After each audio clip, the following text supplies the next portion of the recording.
সাদা রুটি, পরোটা বা ভাতের সাথে এই সবজিটা বেশ জমে যায়, বা ভাজি বলেন যেটাই বলেন। এটা হচ্ছে লাউয়ের খোসা আর আলু দিয়ে চিংড়ি দিয়ে ভাজি করেছি। কষ্টের টাকার জিনিস যদি আপনি খেতে পারেন সেটা কেন ফেলবেন। আর লাউয়ের খোসা খুবই পুষ্টিকর একটা খাবার।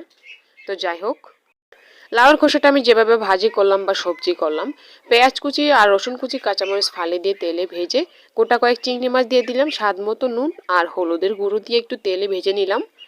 কারণ এটাকে আর পানি ব্যবহার করব না, সেজন্য তেলে ভেজে মশলাটার গন্ধটাকে যাতে চলে যায় সেই পরিমাণ মতো ভাজতে হবে। তারপর দিয়ে দিলাম কুচি কুচি করে রাখা আলু আর লাউয়ের খোসা, এটাকে ভালো করে মিক্স করে নেড়ে দিয়ে ঢেকে দিলাম। কিছুক্ষণ পর পর কিন্তু এই ভাজিটাকে নাড়তে হবে বা সবজিটা, কারণ লেগে যাবে, আর হচ্ছে পানি ব্যবহার হবে না। তো আমার ভাজিটা হয়ে গেছে, এটা আমি নামিয়ে এখন দেখাচ্ছি কেমন হলো। তো কষ্টের টাকার জিনিস কিন্তু ফেলা যাবে না। তো সবাই ভালো থাকবেন, অবশ্যই করে খাবেন।